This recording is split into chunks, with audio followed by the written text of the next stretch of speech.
Esperado y corrección en bolsas. ¿Qué sucedió en el día de ayer? Bueno, básicamente tuvimos un dato de CPI americano, que es el índice de precios al consumidor en Estados Unidos, que salió peor de lo esperado en líneas generales. A mí es un dato que no me ha sorprendido, porque como vengo avisando reiteradamente, es probable que veamos repuntes en la inflación, ¿no?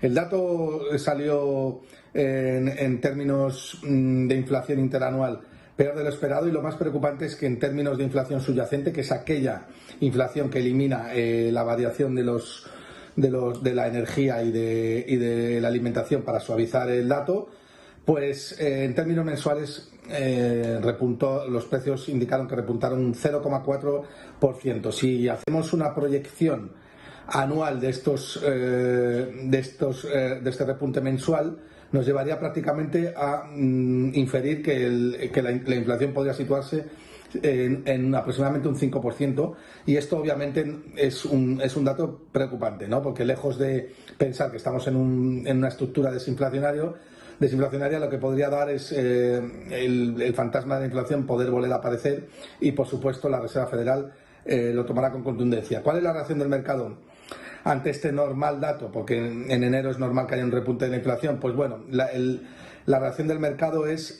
una corrección del 2% en el Standard & Poor's 500, que no se veía desde noviembre del año 2022. Y bueno, aunque hoy ha vuelto a repuntar, lo que es claro y lo que está avisando el mercado es que todavía le preocupa, a pesar de todo el FOMO que hay en Estados Unidos, por no perderse este pedazo de rally que estamos viviendo, ¿no? Todavía hay cierta preocupación a que la Reserva Federal dilate más el proceso de reducción de tipos de interés, ¿no? Y eso es lo que va a ser la tónica general, si es que no se rompe algo en Estados Unidos antes, que vamos a vivir durante el año, ¿no? Mercados con cierta volatilidad ante datos macroeconómicos, y sobre todo a cómo la Reserva Federal, o se descuenta que la Reserva Federal vaya a actuar ante estos malos datos o buenos datos, si es que se dieran, ¿no? Bueno, vamos a tener prudencia. Yo sigo pensando que los índices cotizan unos múltiplos exagerados en Estados Unidos. ¿Y cuál fue la reacción del oro ante estos mayor dato de inflación en Estados Unidos? Pues ha corregido, como era obvio, y aún está peleándose con el gran soporte que tiene en los $2.000 la onza. En mi opinión, ante tipos de interés nominales, como está pagando la tasa libre de riesgo medido por el bono americano a 10 años en un 4,30%, creo que el oro está aguantando muy bien esos niveles de $2.000 la onza, con una tasa libre de riesgo que paga un 4,30%. Y habrá que fijarse en los próximos datos para ver si la formación de tipos reales positivos es un hecho, con lo cual podría poner en jaque al oro, por una apreciación del papel americano, sobre todo por una apreciación del dólar, ¿no?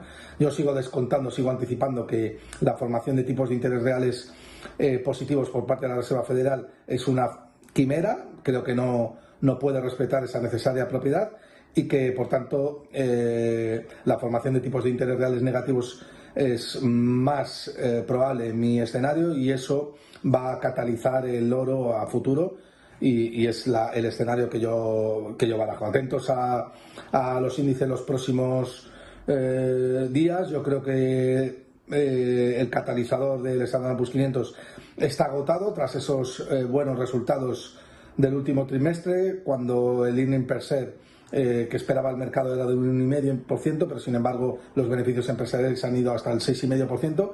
Pero yo creo que ahora mismo no tenemos catalizadores distintos al proceso desinflacionario, si es que se da.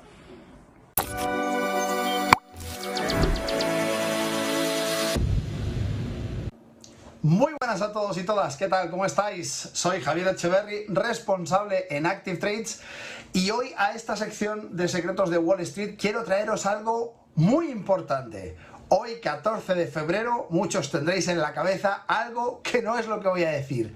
Por primera vez se emite un bono verde, un bono soberano, es decir, un bono gubernamental verde. Os voy a leer la noticia del boletín de Marta Retamal de Negocios Televisión, que ya sabéis que es una joya, súper interesante. Dice: Japón ha subastado en la madrugada europea, es decir, ya en este 14 de febrero, los primeros bonos soberanos de transición climática del mundo. Hoy, día histórico. Según Nikkei Asia, se trata del bono de transición climática de Japón, un instrumento que servirá para descarbonizar la industria del país nipón y asegurar la financiación para tecnologías de reducción de emisiones nocivas. Japón planea emitir 133.000 millones de dólares en estos bonos climáticos en los próximos 10 años. 133 billones durante 10 años.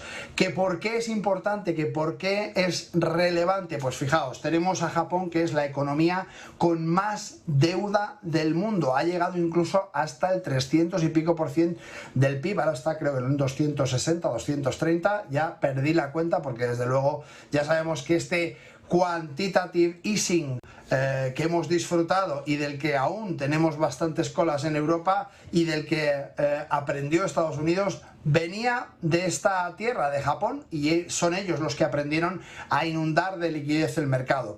¿Pero qué es lo que ha cambiado en Japón? Pues fijaos, desde el 10 de enero el índice Nikkei rompió la zona de los 33.809 y lo tenemos cotizando cerca de máximos en 37.931. ¿Y por qué te importa esto? Porque están empezando a dar una serie de pasos en cuanto a la innovación, en cuanto a formar parte de algo positivo, que han sido primeros durante mucho tiempo en cosas tan feas como la deuda extrema. Y durante muchos años han sido y son el país con mayor deuda del mundo con respecto a su PIB. ¿Por qué es esto importante, como os digo? Porque estamos viendo cómo empieza a haber un movimiento interesante donde en la Agenda 2030, que nos guste o no nos guste, gran parte de los países del mundo están adscritos a esa agenda y por tanto este bono soberano verde de Japón podría atraer muchísimo capital.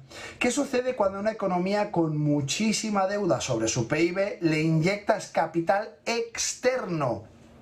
Porque recordemos que este bono verde se va a vender en Japón, por supuesto que sí. Se va a vender durante 10 años, por supuesto que sí. Pero ¿qué va a pasar? Que va a llamar a muchos inversores porque es el primero del mundo. Y esto hace que mucho capital extranjero pueda entrar en el país nipón.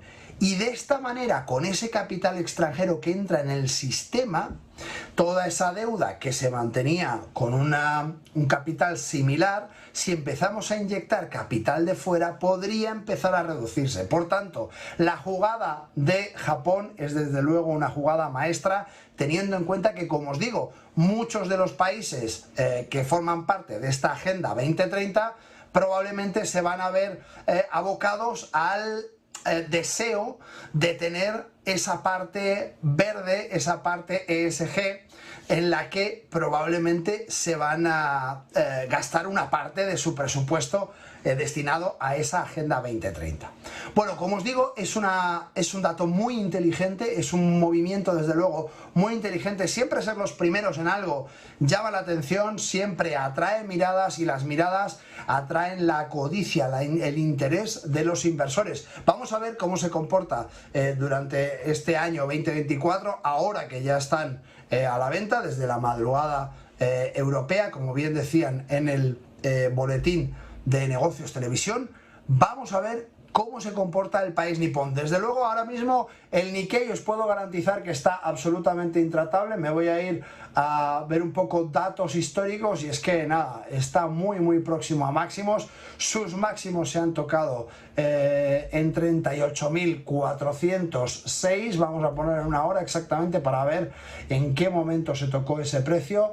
Pero ha sido concretamente el día 13 a las 7 de la mañana. El día 13 a las 7 de la mañana se tocaban esos máximos históricos en Japón y como veis, el Nikkei, muy a diferencia de lo que está haciendo, por ejemplo, el Hansen de Hong Kong, que no para de caer y que tiene un castañazo importantísimo, se desmarca completamente de la zona, de esta zona de influencia económica. Hablaremos mañana de cómo está Asia, de cuál es la situación allí y de qué tenemos que tener bajo el radar durante esta semana, porque vienen curvas. No me quiero extender mucho más porque no quiero hacer el vídeo muy largo, pero recordemos que es importante tener en el radar para mañana a la parte de Asia. Nos vemos mañana.